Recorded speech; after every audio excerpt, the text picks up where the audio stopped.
Hello. कैसे हैं आप लोग? अगर आप 11th में हैं या 12th में पढ़ रहे हैं तो मुझे लगता है कि आपको ग्राफ जरूर आना चाहिए, क्योंकि अगर मैथमेटिक्स पढ़ोगे तब भी और फिजिक्स पढ़ोगे तब भी और केमिस्ट्री में भी कहीं कहीं आपको तो ग्राफ मिलेगा ही मिलेगा। तो अगर आपको ग्राफ पढ़ना है तो आप मेरे साथ बने रहिए और ग्राफ को सीखिए। हम स्टार्ट कर रहे हैं ग्राफ। बिल्कुल जीरो से स्टार्ट करेंगे, बिल्कुल बेसिक से स्टार्ट करेंगे। बेसिक से स्टार्ट करके आपको हर दिन कुछ नया सिखाने की कोशिश करेंगे और आप लोगों का भी सहयोग बना रहे तो बहुत ही अच्छा होगा।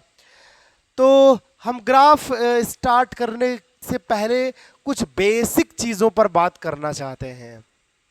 आपको उन चीज़ों के बारे में बताना चाहते हैं कि अगर आप ग्राफ को सीखना चाहोगे तो कुछ मैथमेटिकल टूल्स हैं जिनको पहले आपको सीखना पड़ेगा। कुछ मैथमेटिक्स ऐसी है जिसे आपको पहले सीखना पड़ेगा। तो हम लोग ग्राफ सीखेंगे। ग्राफ को सीखने के पहले आपको कुछ चीज़ें सीखनी पड़ेंगी। छोटी छोटी चीज़ें हैं, छोटी छोटी बातें हैं जिसे आपको सीखना चाहिए। ग्राफ को पढ़ने से पहले ग्राफ से ही जुड़ा हुआ कुछ मैथमेटिकल टूल्स है, टर्म है जिसे आपको जानना चाहिए। तब आप बेहतरीन तरीके से ग्राफ को सीख सकते हो, खुद बना सकते हो ऐसा। और अगर आप ये सब नहीं सीखोगे तो आपको ग्राफ ग्राफ का रट्टाफिकेशन मारना पड़ेगा कि इसका ग्राफ ऐसे बनता है, इसका ग्राफ ऐसे बनता है, इसका ग्राफ ऐसे बनता है। तो अगर आपको ग्राफ को इंटरनली सीखना है, मतलब अच्छे से रटना नहीं है, जब कभी कोई भी फंक्शन आ जाए उसका ग्राफ प्लॉट करना हो तो आप ग्राफ प्लॉट कर लें। अगर ऐसी चीज़ें आपके अंदर आनी है, ऐसा डेवलप करना चाहते हो आप, तो पहले उस बेसिक चीज़ को जानना पड़ेगा। तो सबसे पहले और सबसे बेसिक चीज़ क्या है? Coordinate geometry. शायद आप लोग जानते भी होंगे और 10th में पढ़े भी होंगे, लेकिन थोड़ा सा पढ़ेंगे हम लोग। कोऑर्डिनेट ज्योमेट्री, कोऑर्डिनेट ज्योमेट्री के बारे में पढ़ेंगे हम, सिंपल सा। और इसकी बेसिक बेसिक चीजें हम जानेंगे, क्या होता है, क्या होता है, कैसे होता है। उसके बाद हम लोग पढ़ेंगे लाइंस, स्ट्रेट लाइंस या इस लाइंस हम अभी लिख रहे हैं, lines and slope. Coordinate geometry पढ़ने के बाद आप पहले लाइंस एंड स्लोप पढ़ेंगे, ठीक है। उसके बाद आप पढ़ेंगे क्या होता है फंक्शन, और इसी में आप पढ़ेंगे डोमेन एंड रेंज।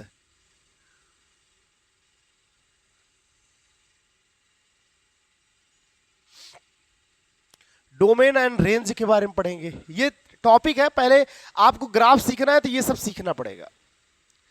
फंक्शन पढ़ने के बाद आपको type of function, type of function and it's graph.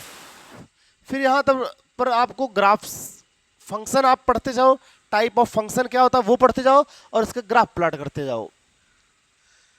ये इतना आपको पढ़ना पड़ेगा।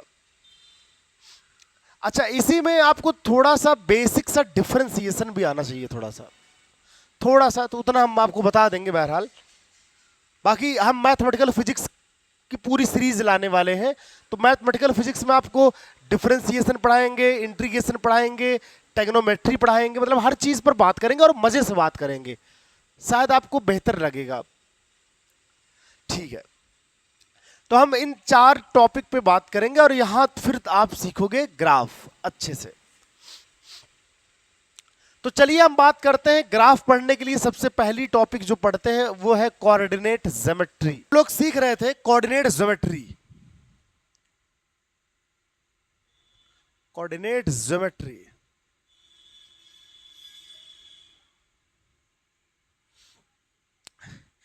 पहले क्या होता था कि हम लोग ज्योमेट्री के बारे में पढ़ते थे, ज्योमेट्री के बारे में पढ़ते थे हम लोग पहले। ज्योमेट्री में मतलब आकृति के बारे में पढ़ते थे, लाइंस के, रेखाओं के बारे में पढ़ते थे, विभिन्न आकृतियों के बारे में पढ़ते थे। मीन्स दैट ज्योमेट्री को हिंदी में ज्यामिति कहते हैं। जैसे रेखाओं के बारे, रेखा के बारे में पढ़ते थे, वृत्त के बारे में पढ़ते थे, और गोला के बारे में पढ़ते थे, स्फीयर। तो ऐसी बहुत सी आकृतियों के बारे में स्टडी करते थे पहले। तो जिसमें करते थे उसे हम लोग कहते थे ज्योमेट्री। लेकिन बाद में एक मैथमेटिशियन आए, उन्होंने कहा कि अगर ज्योमेट्री को अलजेब्रा के साथ पढ़ा जाए,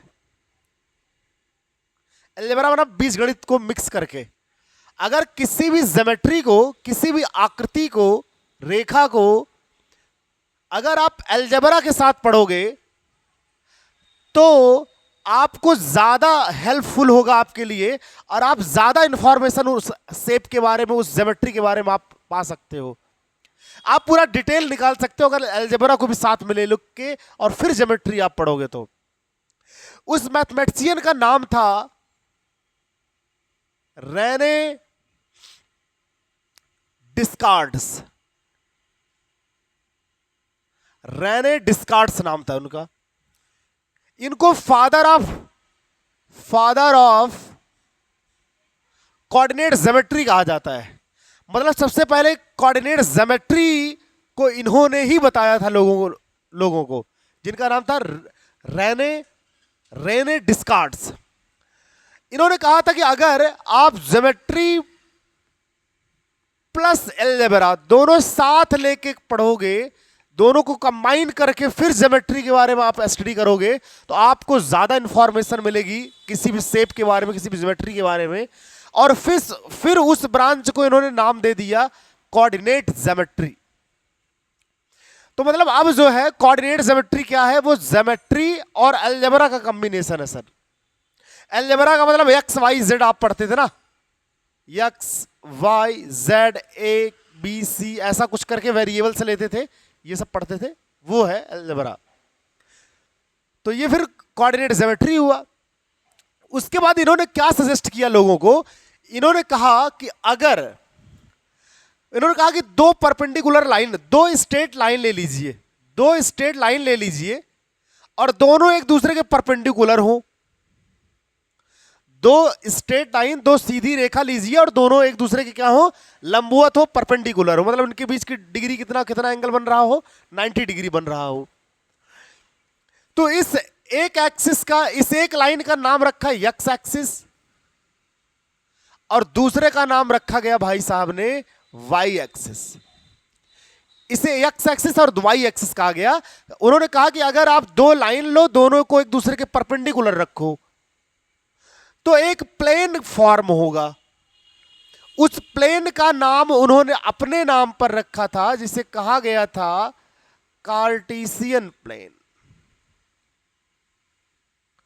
कार्टेशियन प्लेन हिंदी में हम लोग कहते हैं कार्तीय तल। कार्टेशियन प्लेन, इस पूरे सिस्टम को, इस पूरे कोऑर्डिनेट एक्सिस सिस्टम को हम कार्टेशियन प्लेन कहते हैं, कार्तीय तल कहते हैं।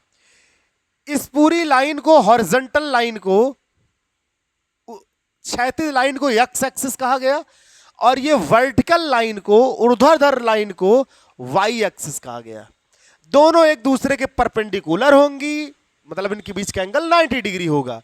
ये दोनों लाइन जिस पॉइंट पर इंटरसेक्ट करेंगी उस पॉइंट को हम लोग ओरिजिन कहेंगे, मूल बिंदु कहेंगे, और इसका कोऑर्डिनेट 0,0, इसका निर्देशांक, इसका बिंदु 0,0 लिया जाएगा। जब कभी आप किसी पॉइंट पर जाएंगे, जब आप चलना शुरू करेंगे, जब आप किसी ऑब्जेक्ट की डिस्टेंस को दिखाएंगे, जब आप किसी डिस्टेंस को मेजर करेंगे, तो वो पॉइंट कौन है, ओरिजिन। आप किसी भी वस्तु की जो स्थिति है, पोजीशन से उसको दिखाएंगे हमेशा कहां से, ओरिजिन से। मींस दैट ओरिजिन आपका इनिशियल पोजीशन है, इनिशियल पॉइंट है आपके लिए। ठीक है, मुद्दा आ जाता है कि सर पॉइंट क्या है, तो पॉइंट सीख लेते हैं आप। पॉइंट क्या है सर? पॉइंट एक डायमेंशनलेस पॉइंट एक डायमेंशनलेस होता है और कोऑर्डिनेट ज्योमेट्री का सबसे फंडामेंटल थिंग्स है, ये पार्ट है, ये है ना। तो पॉइंट जो है वो डायमेंशनलेस है। अगर कोई पूछे क्या है, तो डायमेंशनलेस ज्योमेट्री है, डायमेंशनलेस ज्योमेट्री है और बेसिक एलिमेंट है ज्योमेट्री का, बेसिक एलिमेंट है ज्योमेट्री का। मतलब हम ये कहना चाहते हैं डायमेंशन लेस है, पॉइंट क्या है, डायमेंशन लेस होता है, और क्या है, बेसिक एलिमेंट ऑफ ज्योमेट्री है, मतलब बहुत ही मूल चीज है कोऑर्डिनेट ज्योमेट्री का। और एक बड़ी इंपॉर्टेंट बात है, ये लोकेशन बताता है। पॉइंट क्या करता है, लोकेशन बताता है, किसी पर्टिकुलर पोजीशन के लोकेशन को बताता है, ये किसी पर्टिकुलर पोजीशन को बताता है ये पॉइंट जो है। तो ये इतनी खास बातें हैं पॉइंट के से रिलेटेड। तो ये तुम्हारा कोऑर्डिनेट एक्सिस सिस्टम है, X axis, Y axis, perpendicular है। अब मुद्दा आता है कि सर क्या ये कोऑर्डिनेट एक्सिस जो है या जो कार्टेशियन प्लेन है, क्या हमेशा एक्स एक्सिस और वाई एक्सिस परपेंडिकुलर ही होंगी? हाँ, तो आप जब उसे कार्टेशियन प्लेन कहोगे तो हमेशा परपेंडिकुलर होंगी। और कितने डायमेंशन होंगी? ये 2 डायमेंशन होंगी, जिसे 2D कहते हो, मतलब 2 बीमी होंगी। क्योंकि इसमें कितनी डायरेक्शन पॉसिबल है? इसमें 2 डायरेक्शन पॉसिबल है, एक तो एक्स एक्सिस, दूसरा वाई एक्सिस। मतलब आप एक्स डायरेक्शन में जा सकते हो या वाई एक्सिस की डायरेक्शन में जा सकते हो। इसलिए इसे 2 डायमेंशनल कहा जाता है, प्लेन, द्विबीमी प्लेन है, ठीक है। और 3 डायमेंशनल प्लेन भी होता है। बहरहाल क्या हमेशा 90 डिग्री होता? तो हम इस पे बात कर रहे थे जी, नहीं। जैसे मान लो तुम्हारे पास एक एक्स एक्सिस है ये, और तुम्हारे पास ये वाई एक्सिस है, इनके बीच का एंगल थीटा है, तो ये भी एक कोऑर्डिनेट एक्सिस सिस्टम की तरह काम करता है। ये भी एक कार्टेशियन प्लेन है, लेकिन इसका नाम रखा गया oblique Cartesian plane. Oblique Cartesian plane इसका नाम रखा गया जब एक्स एक्सिस और वाई एक्सिस के बीच का एंगल 90 डिग्री ना हो के थीटा हो, तो ऐसे कोऑर्डिनेट एक्सिस सिस्टम को हम लोग ऑब्लिक कार्टेशियन प्लेन कहते हैं, ठीक है। चलो आगे हम सीखते हैं कि कार्टेशियन प्लेन में कैसे काम किया जाता है, इसके बारे में थोड़ा और डिटेल सीखते हैं। हम लोग थोड़ा डिटेल में जानेंगे कि कैसे हम लोग कोऑर्डिनेट एक्सिस सिस्टम में काम करेंगे। तो तुम्हारा एक कोऑर्डिनेट एक्सिस सिस्टम बन रहा, देखिए, कोऑर्डिनेट एक्सिस सिस्टम 2D में, 2 डायमेंशन में।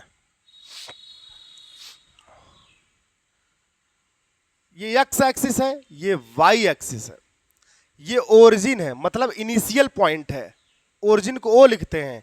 इसका जो कोऑर्डिनेट होता है, मतलब निर्देशांक होता है, वो 0,0 होता है। ये ओरिजिन का पॉइंट है। ऐसे अगर कोई भी आर्बिट्री पॉइंट आप चूज करते हो, मान लो एक पॉइंट है P, ऐसे एक पॉइंट चूज कर लिया, अगर कोई पूछे इसका निर्देशांक क्या होगा, कोऑर्डिनेट क्या होगा, तो इसके कोऑर्डिनेट को x, y के फॉर्मेट में लिखते हैं। x क्या है? x एक्सिस पर चली गई डिस्टेंस है, distance on x axis. y क्या है? Distance on y axis. मतलब जब आप ओरिजिन से x डिस्टेंस पर चलेंगे, x एक्सिस पर चलेंगे, जितनी डिस्टेंस चलते हैं उसे x लिखा जाता है, x। और आप उस पॉइंट पर पहुंचने के लिए जितना y एक्सिस में चलते हैं उसे लिखा जाता है y।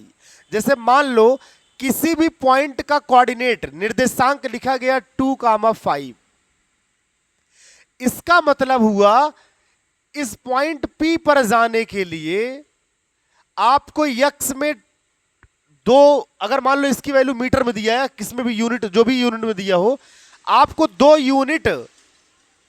यूनिट आपको x एक्सिस पर चलना है और 5 यूनिट y एक्सिस पर चलना है। फिर जो पॉइंट होगा वो यही पॉइंट होगा।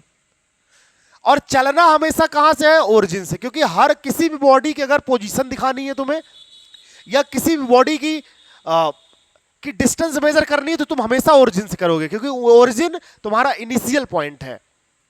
तो इनिशियल पॉइंट ओरिजिन से ही सब कुछ करोगे तुम। एक्स एक्सिस है, वाई एक्सिस है। अब लेकिन मुद्दा देखो, अगर आप ओरिजिन से कहां जा सकते हो? ओरिजिन से इधर भी जा सकते हो, मूल बिंदु से इधर भी जा सकते हो, मूल बिंदु से इधर भी आ सकते हो, इधर भी आ सकते हो। इस पूरे हॉरिजॉन्टल लाइन को हम एक्स एक्सिस कहते हैं, इस पूरे वर्टिकल लाइन को वाई एक्सिस कहते हैं। लेकिन ओरिजिन से आप जब इधर जाते हो तो भाई कहा गया कि जब ओरिजिन से आप कोई राइट जा रहा होगा, अगर ओरिजिन से आप चलो और राइट साइड चलो, इस तरफ चलो, तो जो डिस्टेंस ट्रेवल करोगे उसको पॉजिटिव लिया जाएगा, साइन के साथ लिया जाएगा, चिन्ह के साथ लिया जाएगा, सही। और आप अगर ओरिजिन से ऊपर की ओर जाते हो वाई एक्सिस पे, तो ये भी डिस्टेंस हमेशा पॉजिटिव के साइन के साथ लिया जाएगा। लेकिन जब ओरिजिन से आप लेफ्ट साइड जा रहे होगे तो उस डिस्टेंस को नेगेटिव साइन के साथ लेंगे, और जब वाई एक्सिस पे आप डाउनवर्ड डायरेक्शन में आ रहे होगे, नीचे की ओर आ रहे होगे, तब भी आप माइनस साइन लोगे। मतलब इसे हम पॉजिटिव एक्स एक्सिस कहते हैं ओरिजिन से इस साइड, ओरिजिन से लेफ्ट साइड हम नेगेटिव एक्स एक्सिस कह देते हैं, ओरिजिन से अप साइड हम पॉजिटिव वाई एक्सिस कहते हैं, और ओरिजिन के से डाउन साइड हम माइनस नेगेटिव वाई एक्सिस कहते हैं। इस तरीके से साइन बनाया जाता है, साइन लिया जाता है कोऑर्डिनेट एक्सिस सिस्टम में। और एक प्लेन बना रहे हैं, ये दोनों परपेंडिकुलर लाइन मिलकर एक प्लेन बनाते हैं, जिसे हम लोग क्या कहते हैं, कार्टेशियन प्लेन कहते हैं। बार बार बता रहे हैं क्योंकि आपको तैयार होना चाहिए, सब याद होना चाहिए। कार्टेशियन प्लेन कहते हैं। क्या जरूरत है सर कार्टेशियन प्लेन की? तो कार्टेशियन प्लेन हमें किसी भी ऑब्जेक्ट के पोजीशन को एग्जैक्टली डिफाइन करने के काम आता है, या किसी भी ज्योमेट्री के बारे में डिटेल्स सीखने के लिए, डिटेल्स जानने के लिए हम लोग यूज करेंगे कार्टेशियन प्लेन को। तो इंपॉर्टेंट चीज है ये कोऑर्डिनेट ज्योमेट्री में। अब और एक आगे की बात करते हैं हम। ये 2 डायमेंशन है, 2 डायमेंशन प्लेन है, क्योंकि इसमें एक्स और वाई ये है, मतलब किसी भी पोजीशन, किसी भी पॉइंट को दिखाने के लिए तुम्हें 2 डायरेक्शन यहां पर अवेलेबल है। तो एक्स कामा वाई के फॉर्म में इसलिए बताया जाता है। तो क्या मुद्दा आता, क्या sir 3 dimensional coordinate axis system नहीं होता? तो होता है, आप पढ़े भी होगे। जैसे 3 डायमेंशनल कोऑर्डिनेट एक्सिस सिस्टम कुछ इस टाइप से होता है। जैसे ये एक्स एक्सिस है, इसे वाई एक्सिस कहा गया और इसे जेड एक्सिस कहा जाता है, अगर आप ले सकते हो अपने हिसाब से। और इस पॉइंट को हम ओरिजिन कहते हैं, मूल बिंदु कहते हैं। जब भी किसी डिस्टेंस को आप मेजर करोगे, किसी ऑब्जेक्ट के पोजीशन को दिखाओगे, स्थिति को दिखाओगे, तो हमेशा मूल बिंदु से ही शुरू में चलना शुरू करोगे। इसलिए इसका जो पॉइंट है, इसका जो कोऑर्डिनेट है, वो 0,0,0 लिखा जाता है। 0,0,0 लिखा जाता है। यहां किसी पॉइंट को अगर आप चूज करोगे तो उसका कोऑर्डिनेट, जैसे मान लो एक पॉइंट आर्बिट्री हमने लिया P, इसका कोऑर्डिनेट अगर आपसे कोई पूछे तो x, y, z लिखा जाता है, क्योंकि यहां 3 डायमेंशनल, 3 बीमी ज्योमेट्री को लिए बनाया गया था ये। मतलब यहां पर 3 दिशाएं पॉसिबल हैं। 3D ज्योमेट्री को सीखने के लिए हम इसका यूज करते हैं। इसे कहते हैं coordinate axis system in 3 dimension. 3 dimensional coordinate axis system है ये। मतलब जब कोई ऑब्जेक्ट 3 डायमेंशनल ऑब्जेक्ट हो और उसके बारे में आप डिटेल्स जानना चाहोगे तो आप इस कोऑर्डिनेट एक्सिस सिस्टम का यूज करोगे। अभी हम बहरहाल 2D का यूज करेंगे, क्योंकि हमें रेखा के बारे में पढ़ना है, सर्कल के बारे में पढ़ना है, और भी ऐसी चीजें, ऐसी ज्योमेट्री के बारे में पढ़ना है जो 2 डायमेंशनल है डिटेल में, तो हम इस पे बात करेंगे। एक और बात है, आप देखिए, जब आप 2 परपेंडिकुलर लाइन को मिलाते हो तो ये 4 पार्ट में डिवाइड हो जाता है, ये 4 भाग हो जाते हैं इसके। जब एक को एक्स एक्सिस कहते हैं, एक को वाई एक्सिस कहते हैं। जब 2 आप लाइंस को एक दूसरे के परपेंडिकुलर मिलाते हो तो एक प्लेन बनता है, उसे कार्टेशियन प्लेन कहते हो। और देखो ये प्लेन 4 भागों में डिवाइड हो जाता है, first part, second part, third part और फोर्थ पार्ट। इस पार्ट को, इस भाग को हम लोग चतुर्थांश कहते हैं। चतुर्थांश हिंदी में या इंग्लिश में लिखना चाहोगे आप तो क्वाड्रेंट्स कहना चाहते हैं, क्वाड्रेंट्स। तो ये फर्स्ट क्वाड्रेंट्स है, ये सेकंड क्वाड्रेंट्स है, ये थर्ड क्वाड्रेंट्स है, ये फोर्थ क्वाड्रेंट्स है। ये चारों चतुर्थांश है, क्वाड्रेंट्स हैं। सबका अपना अपना साइन कन्वेंशन है, सबका साइन है। जैसे अगर आप फर्स्ट कोऑर्डिनेट में हो, आप फर्स्ट क्वाड्रेंट्स में हो, तो आप यक्स को, जब मूल बिंदु से, ओरिजिन से चलना स्टार्ट करोगे आप फर्स्ट क्वाड्रेंट में। अगर आप यहां हो तो देखो यक्स कैसा है तुम्हारा, पॉजिटिव, और आप ऊपर जा रहे हो तो तब भी आप समझ लो फर्स्ट क्वाड्रेंट में हो, तो आप वाई, ये वाई एक्सिस पॉजिटिव लिया जाता है, तो पॉजिटिव कामा पॉजिटिव, मतलब फर्स्ट क्वाड्रेंट में जब कभी होगे तो यक्स को भी पॉजिटिव लोगे, वाई एक्सिस को भी, वाई डिस्टेंस को भी पॉजिटिव लोगे।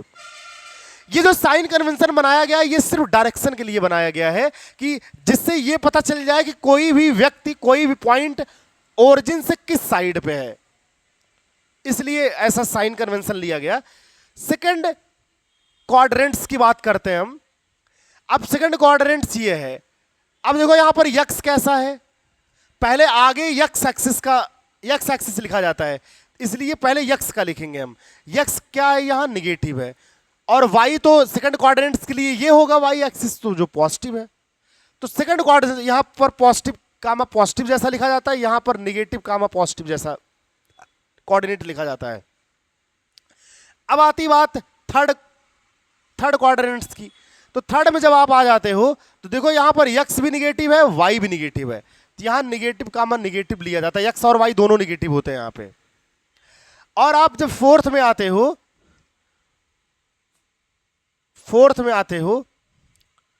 फोर्थ क्वाड्रेंट में, तो आप देखो फोर्थ क्वाड्रेंट में आप क्या लेते हो, आपका यक्स यहां, क्योंकि फोर्थ ये है, यहां हो आप, तो यक्स पॉजिटिव होगा, वाई निगेटिव होगा, तो यक्स पॉजिटिव होगा, वाई निगेटिव होगा, तो यहां पर एक एक्स एक्सिस को पॉजिटिव लिया जाता है, वाई को निगेटिव लिया जाता है। ये कोऑर्डिनेट्स है, 4 कोऑर्डिनेट्स होते हैं।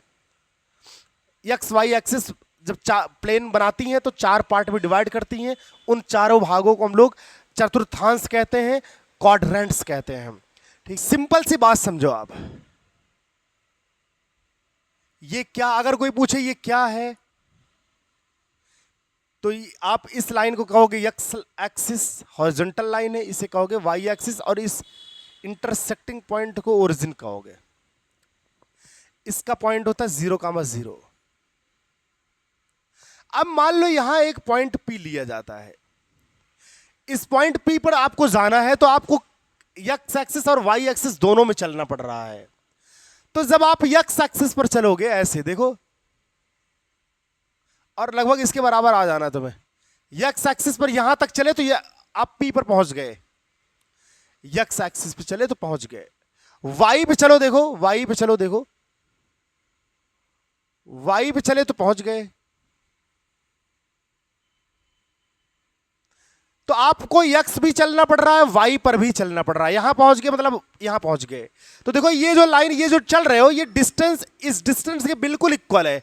तो आपने एक्स पर चला और वाई पर चला, है ना, या आप अगर पॉइंट P पर आपको जाना था तो आपने एक्स पर चला, वाई पर चला, तो पॉइंट P का इसीलिए कोऑर्डिनेट लिखा जाता है, एक्स पर जितना चला उससे हम मान लेते हैं एक्स डिस्टेंस, वाई पर जितना चला, ये क्योंकि वाई एक्सिस के पैरेलल है तो ये वाई, इसलिए किसी भी पॉइंट की जो डिस्टेंस लिखी जाती है, किसी भी पॉइंट की जो कोऑर्डिनेट, इसे कोऑर्डिनेट कहते हैं,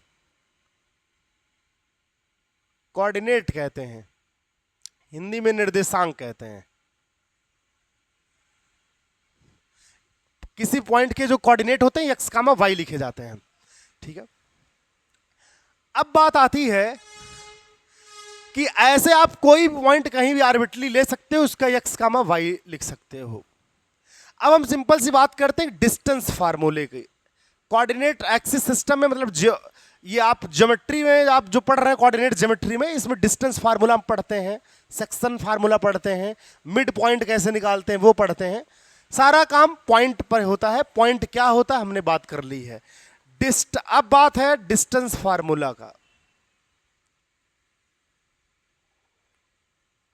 जैसे मान लो तुम्हारे पास ये कोऑर्डिनेट एक्सिस सिस्टम है जिसे आप कार्टेशियन प्लेन कहते हो, ये एक्स एक्सिस है, ये वाई एक्सिस है।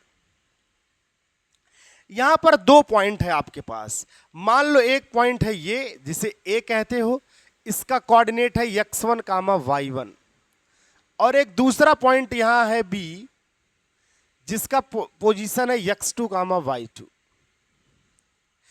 एक ये पॉइंट है ए जिसका पॉइंट है x1 कामा y1, और एक दूसरा पॉइंट है जिसका बी जिसका कोऑर्डिनेट है x2 कामा y2। तब कोई अगर कहे a से b तक की डिस्टेंस निकालो, a से b तक क्या निकालो, डिस्टेंस, तो इसे डिस्टेंस का फार्मूला कहते हैं। और ये बहुत आसानी से निकलता है। आप यहां पर एक परपेंडिकुलर ड्रॉ कर सकते हो, यहां पर एक लाइन ड्रॉ कर सकते हो, इस एंगल को आप थीटा एज्यूम कर सकते हो। देखो जब आप पॉइंट ए पर पहुंचते हो तो एक्स एक्सिस पर कितना चलते हो, एक्स एक्सिस पे आप x1 चलते हो। यहां आप जब भी चलते हो मूल बिंदु से चलते हो, ओरिजिन से चलते हो, इस पॉइंट पर पहुंचे तो x1 डिस्टेंस चला आपने। और यहां पहुंचने के लिए तुम्हें y एक्सिस पे जो चलना पड़ेगा वो y डिस्टेंस है, ये y डिस्टेंस है, यहां तक y1 है, ये x1 है। अब तुम्हें इस पॉइंट पर जाना है, तुम्हें इस b पर पहुंचना है, तो मतलब ये जो पूरी डिस्टेंस है, ये पूरी डिस्टेंस x2 कहलाएगी तुम्हारी। और अगर y पर जाना है तो तुम्हें, मुझे थोड़ा एक्सिस बड़ा करना पड़ रहा है, तो y पर जाना है तो ये पॉइंट यहां तक y आएगा तुम्हारा, y2, ये डिस्टेंस y2 है। क्योंकि तुम्हें अगर b पॉइंट पर पहुंचना है तो ओरिजिन से आप ऐसे चलते जाओगे, यहां तक चलोगे तो x2 डिस्टेंस चलोगे। और आपको अगर पॉइंट बी पर जाना है तो आप ऐसे चलोगे, सीधा चलते रहोगे, यहां पहुंच गए तो आप y2 डिस्टेंस चल दिए, इसलिए इस पॉइंट का कोऑर्डिनेट x2 कामा y2 रखा गया। ये पॉइंट है, इसका कोऑर्डिनेट है x1 कामा y1। अगर यहां पहुंचना है तो x एक्सिस पर x1 डिस्टेंस चलना पड़ेगा और y एक्सिस पर y1 डिस्टेंस चलना पड़ेगा। तो अगर आप देखो क्लियरिटी के साथ, अगर कोई पूछे इस डिस्टेंस की वैल्यू कितनी है, तो ओरिजिन से लेके यहां तक की टोटल डिस्टेंस x2, ओरिजिन से लेके यहां तक की डिस्टेंस x1। अगर हम पूरे x2 में से x1 को निकाल दें तो ये डिस्टेंस बचेगी, तो मतलब इसकी वैल्यू हम लिख सकते हैं x2 माइनस x1। बोलो भाई अगर कोई समस्या हो तो। और इस y एक्सिस की जो वैल्यू है, जो इतना बच रहा है ये वाला पोर्शन, इस लाइन का ये जो ट्रायंगल बना, इस लाइन का, इस ट्रायंगल का ये साइड, ये पूरी डिस्टेंस y2 है और ये डिस्टेंस y1 है, तो इसको लिख सकते हैं y2 माइनस का y1। ये आपका पॉइंट बी है जिसके कोऑर्डिनेट है x2 कामा का y2। इसकी वैल्यू आ गई इसकी y2 माइनस y1। अब आपको देखो ये ट्रायंगल है, इसका एंगल थीटा था, ये आपका बेस था, ये आपका परपेंडिकुलर था, हाइपोटेनियस ये है। आपको ए बी डिस्टेंस निकालनी थी, ए बी डिस्टेंस निकालनी है। तो आप जानते हो कि हाइपोटेनस का जो स्क्वायर होता है वो परपेंडिकुलर का स्क्वायर प्लस बेस के स्क्वायर के बराबर होता है। तो हाइपोटेनस की जगह हम ए बी लिख सकते हैं, ए बी का स्क्वायर। परपेंडिकुलर की वैल्यू पता है y2 माइनस y1, तो आप लिख दोगे y2 माइनस का y1 का होल स्क्वायर प्लस बेस की वैल्यू यहां पता तुम्हें x2 माइनस का x1, यहां x2 माइनस का x1 लिख सकते हो का होल स्क्वायर। आपको डिस्टेंस ए बी चाहिए, इस ए बी का स्क्वायर नहीं, तो स्क्वायर हटाओगे तो ये सारी कहानी रूट में चली जाएगी। यहां आएगा y2 माइनस y1 का होल स्क्वायर प्लस का x2 माइनस x1 का होल स्क्वायर। ये है तुम्हारा दो पॉइंट के बीच के डिस्टेंस का फार्मूला। कभी भी क्वेश्चन में दिया रहेगा एक पॉइंट ये है जिसका कोऑर्डिनेट है 2 कामा 5 और दूसरा एक पॉइंट है जिसका कोऑर्डिनेट है 3 कामा 7। इन दोनों के बीच की डिस्टेंस फाइंड करो। आप इजीली इस फार्मूले का इस्तेमाल करके इन दोनों के पॉइंट के बीच की डिस्टेंस, दूरी निकाल सकते हो। तो ये था आपका डिस्टेंस फार्मूला, नोट करिएगा इसे। कोऑर्डिनेट एक्सिस सिस्टम में मतलब कार्टेशियन प्लेन पर 2 कामा 3 की पोजीशन को दिखाओ, तो ये एक्स एक्सिस है, ये वाई एक्सिस है और ओरिजिन है। ओरिजिन को 0 कामा 0 कहते हैं। कोई कह रहा है कि बताओ 2 कामा 3 वाला पॉइंट कहां पाया जाएगा कार्टेशियन प्लेन पे, तो देखो एक्स एक्सिस पॉजिटिव 2 है, तो आप एक्स एक्सिस पर पॉजिटिव 2 चलिए। मान लीजिए ये 1 है, मान लीजिए ये 2 है, मान लीजिए ये 3 है। ऐसे वाई पर मान लीजिए ये 1 है, ये 2 है, ये 3 है। तो आपसे कह रहा है कि x पर 2 चलना है, क्योंकि पॉजिटिव 2 दिया है मुझे, तो x एक्सिस पर 2 चलना मतलब यहां तक चलना है मुझे। कह रहा y पर 3 चलिए, पॉजिटिव 3, तो यहां से चलोगे, ओरिजिन से ही चलोगे तुम, यहां पर 3 आओगे। तो ये दोनों लाइन कहां मिल रही देखो जाके, जब आप x पर चले यहां तो ये लाइन यहां गई, यहां गई, ये पॉइंट मिला, यही पॉइंट तुम्हारा P जो है वो 2 कामा 3 है। ऐसे आप जरा आप वीडियो को पॉज करिए और आप -5 कामा -6 वाले पोजीशन को दिखाइए, पहला पोजीशन, और आप एक और पोजीशन दिखाइए 0,3, और आप एक और पोजीशन दिखाइए 0,-7। आप इन पॉइंट को इस कार्टेशियन प्लेन में दिखाइएगा। हम एक और दिखा देते हैं आपको, जिससे आप थोड़ा सा जान जाएं कैसे दिखता है कोई पॉइंट। जैसे आप देखो, जब एक्स एक्सिस पर हो और ये वाई एक्सिस है और ये ओरिजिनो है, जब आप एक्स एक्सिस पर चल रहे होते हो तो सिर्फ एक्स की वैल्यू मिलती है। तो अगर तुमसे मान लो कोई पूछे इस पॉइंट का कोऑर्डिनेट, मान लो ये पॉइंट 1 है, ये पॉइंट 2 है, ये पॉइंट 3 है, अगर कोई पूछे इसका कोऑर्डिनेट बताओ तो ओरिजिन से आप यहां चलोगे, यहां आ जाओगे, 1 यूनिट चले आप, तो एक्स एक्सिस पर कितना चले 1, वाई पर कितना चले 0। वाई पर तो चला नहीं आपने यहां पर पहुंचने के लिए। ऐसे जब आप यहां पहुंचोगे तो कितना चले ओरिजिन से, हमेशा ओरिजिन से लिया जाता है। ओरिजिन क्योंकि तुम यहां से यहां चले 1 चल दिए, 1,0 लिख दिए, अब फिर यहां से यहां चलोगे, कहोगे हम तो 1 चले, तो 1 नहीं चले क्योंकि आप पोजीशन ओरिजिन से लोगे, इसलिए ओरिजिन से डिस्टेंस देखोगे तुम। ओरिजिन से 2 तक चलोगे तो आराम से इसका कोऑर्डिनेट आप लिखोगे 2,0, क्योंकि यहां पॉइंट 2 पर आने के लिए आपने सिर्फ एक्स डिस्टेंस पर 2 पॉइंट चला है, 2 यूनिट चला है, वाई पर तो 0 चला आपने। तो अगर आपसे कोई पूछता है एक्स एक्सिस क्या, एक्स एक्सिस क्या है, where y is 0, where the value of y is 0,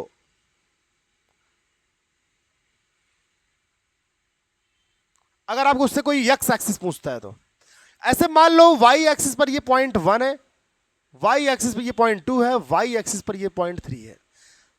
अब चूंकि यहां चलो, आप ओरिजिन चलोगे, यहां पहुंचोगे 1 पे, तो आप देखो सिर्फ वाई में चलो, एक्स में कुछ नहीं चला आपने पॉइंट 1 पर पहुंचने के लिए, वाई एक्सिस के पॉइंट 1 पर पहुंचने के लिए। तो एक्स में 0 चले हो तो एक्स में 0 रहेगा, वाई में आपने 1 चला है तो 1 लिखा जाएगा यहां पे। ऐसे यहां चलोगे तो इसका 0,2, इसका 0,3। मान लो सपोज दैट आप यहां आ गए, मान लो ये 3 यूनिट है, तो आप क्योंकि वाई निगेटिव में आए हो तुम, और यक्स यहां चलने के लिए तुमने यक्स में चला ही नहीं कुछ, तो यक्स 0 होगा लेकिन वाई -3 होगा। इस तरीके से आप डिफरेंट पॉइंट को आप कोऑर्डिनेट एक्सिस सिस्टम में, मतलब कार्टेशियन प्लेन में आप दिखा सकते हो। ये हम बात करेंगे सेक्शन फार्मूला।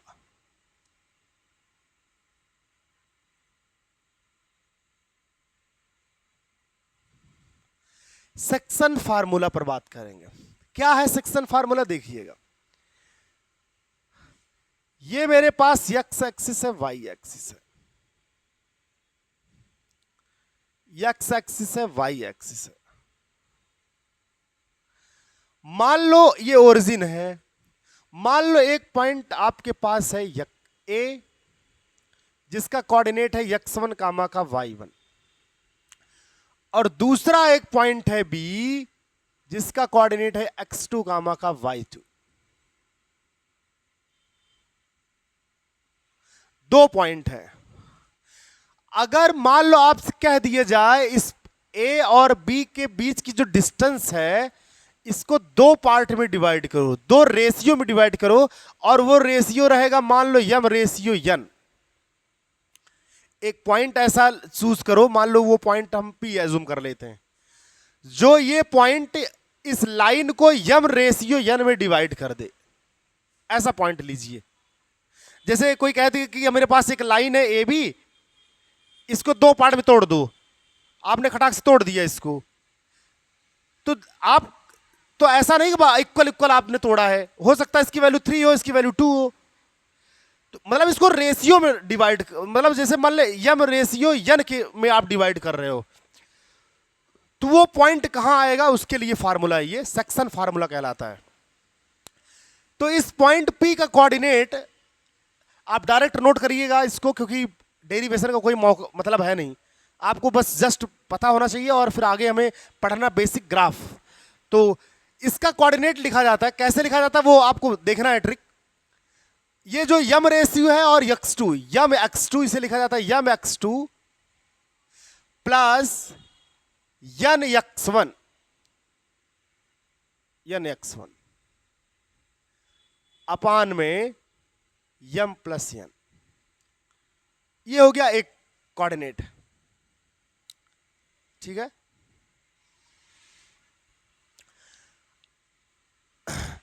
अब दूसरा जो कोऑर्डिनेट होगा इसका, वो होगा यम वाई टू प्लस का यन वाई वन अपान का यम प्लस यन। ये दो पॉइंट, ये जो पॉइंट पी का जो कोऑर्डिनेट होगा ये कुछ इस तरीके से लिखा जाएगा, ठीक है। लेकिन सर इसमें जो यम रेशियो यन में डिवाइड करोगे तुम इस लाइन को, इसमें भी दो तरीके से हो सकता है। जैसे पहले एक को कहते हैं एक्सटर्नल डिवीजन, इंटरनल पहले पढ़ लेते हैं। एक को कहते हैं इंटरनल डिवीजन।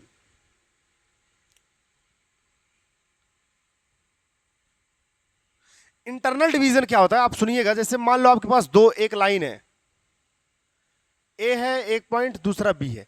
इसके कोऑर्डिनेट है x1 कामा y1, इसके कोऑर्डिनेट है x2 कामा y2। इंटरनल डिवीजन माने वो पॉइंट P जो इसको दो पार्ट में डिवाइड करेगा वो A और B के इनसाइड हो, अंदर हो, तब इसके कोऑर्डिनेट यही लिखे जाएंगे। तब इस पॉइंट P का कोऑर्डिनेट क्या होगा, यम x2 प्लस का हाँ यन x1 अपान में यम प्लस का यन, कॉमा यम y2 प्लस का यन y1 अपान में यम प्लस का यन। इंटरनल डिवीजन का फार्मूला है। मतलब ए और बी के बीच में, इस लाइन के बीच में अगर कोई पॉइंट हो जो उस लाइन को यम रेशियो यन में डिवाइड कर रही हो, उसके तब उस पॉइंट का कोऑर्डिनेट बताएगा आपको ये फार्मूला। और एक होता है एक्सटर्नल डिवीजन, दूसरा देख लीजिए आप, दूसरा होता है एक्सटर्नल डिवीजन।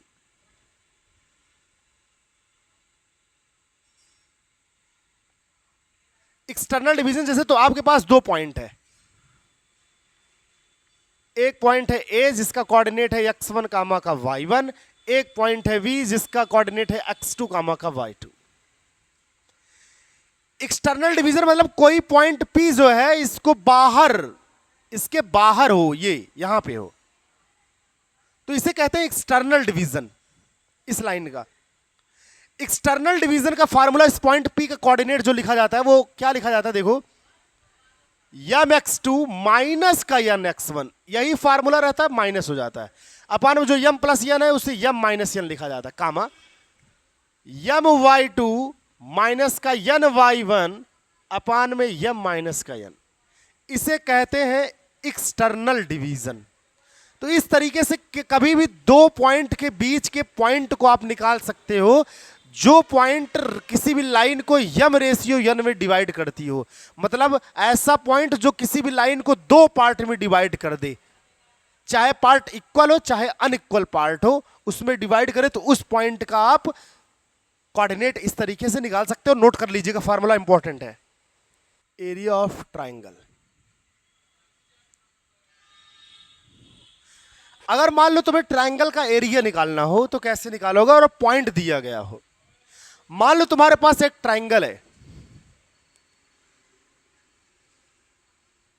इस ट्राइंगल का नाम रख रहे हैं ए बी और सी।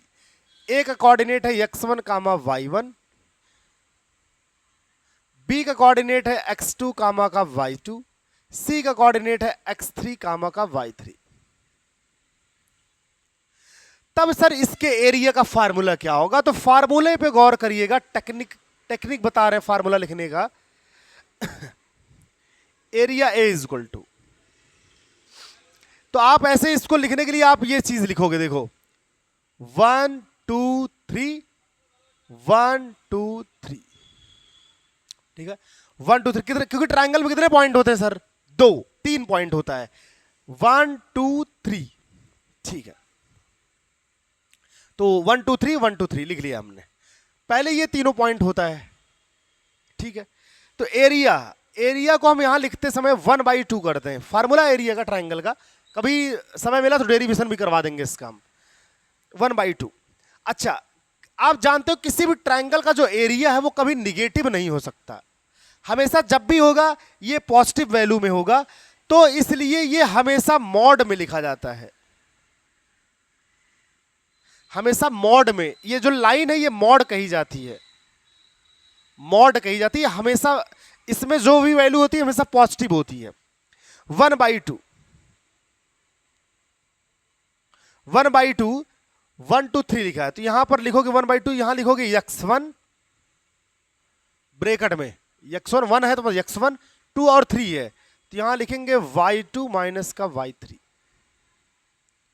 प्लस, अब x1 के बाद क्या आता है, x2 आता है तो x2 लिखेंगे। अब क्या लिखेंगे, आपने 1 2 3 एक बार लिख लिया, अब आप इसको लेंगे 2 3 1 को, आपने x को लिखा क्या 2, x की जगह पर x2 लिखा तो यहां क्या बचा 3 और 1 बचा, तो यहां लिखेंगे y3 माइनस का y1 प्लस, अब तुम्हें क्या लेना है, ये वाला पेयर लेना है, ये वाला तो हो गया 3 तो मतलब यहां पर होगा x3 और यहां बचा क्या, यहां बचा तुम्हारे पास 3 ले लिया 1 और 2, y1 माइनस y2।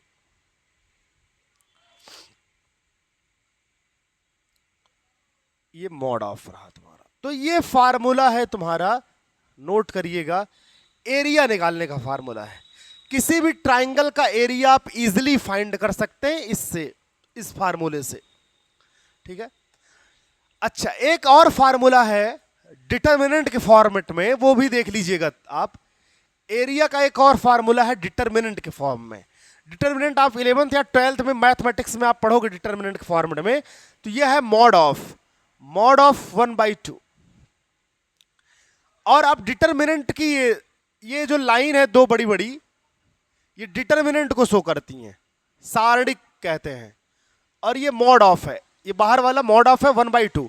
यहां लिख सकते हो x1 y1 और 1, यहां लिखोगे x2 y2 1, यहां लिखोगे x3 y3 1।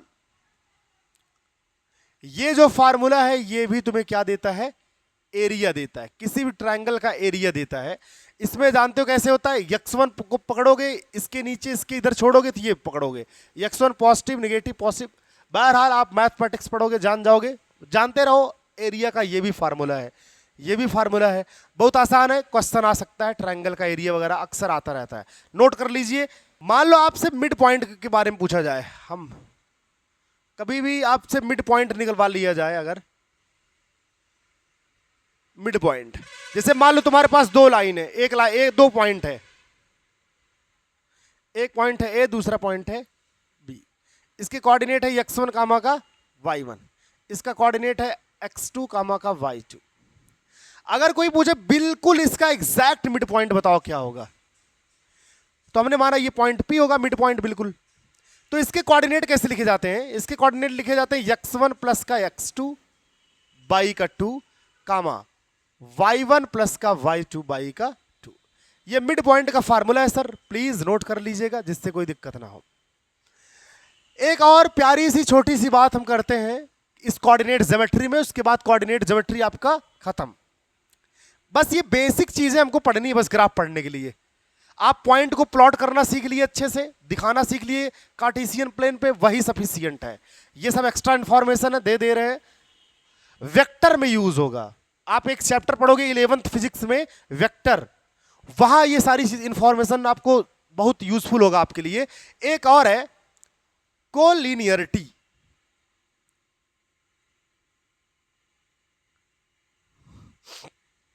कोलिनियरिटी ऑफ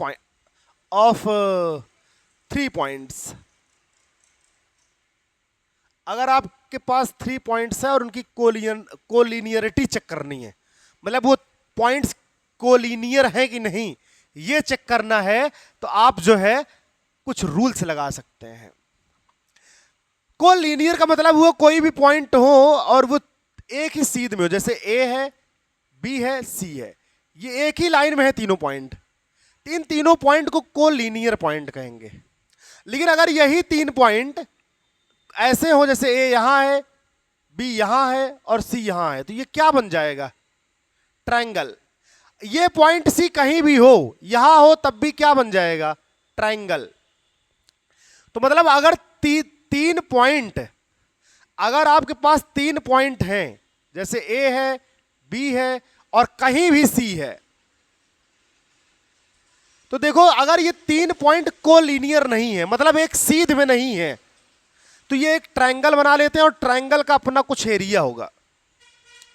मतलब अगर 3 पॉइंट आपके पास है और तीनों पॉइंट कोलिनियर नहीं है, एक सीधी रेखा में नहीं है, समरेखीय नहीं है, तो वो ट्रायंगल बनाएंगे और ट्रायंगल बनाएंगे तो उस ट्रायंगल के एरिया की कुछ वैल्यू मिलेगी आपको, कुछ फाइनाइट वैल्यू मिलेगी।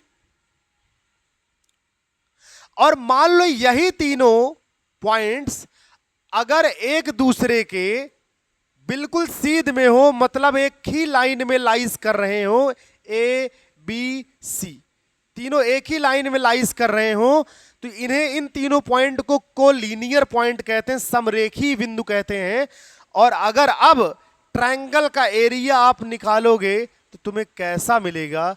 0। तो सवाल यह है कि वेक्टर में आपको फिजिक्स में 11th फिजिक्स में वेक्टर में सवाल मिलेगा कि ये वेक्टर है, ये वेक्टर है, ये वेक्टर है, प्रूफ करो कि तीनों कोलिनियर हैं। तो आप ट्रायंगल का एरिया अगर 0 प्रूफ कर देते हो तो आपकी कोलिनियरिटी प्रूफ हो जाती है। तो या तो ट्रायंगल का एरिया 0 प्रूफ कर दो, ट्रायंगल का एरिया 0 प्रूफ कर दो। एरिया ऑफ ट्रायंगल पहला, 2 तरीके से आप कर सकते हो। Area of triangle, area of triangle कैसा होना चाहिए? 0। एरिया ऑफ ट्रायंगल कैसा होना चाहिए? 0। अगर ऐसा हो गया तो हम कहेंगे 3 पॉइंट तीनों कोलिनियर हैं, समरेखी हैं। एक दूसरा और, जैसे अगर ये मिड पॉइंट है तो ए से पी को, ए से पी को अगर आप पी से बी को, ये दोनों डिस्टेंस जोड़ोगे,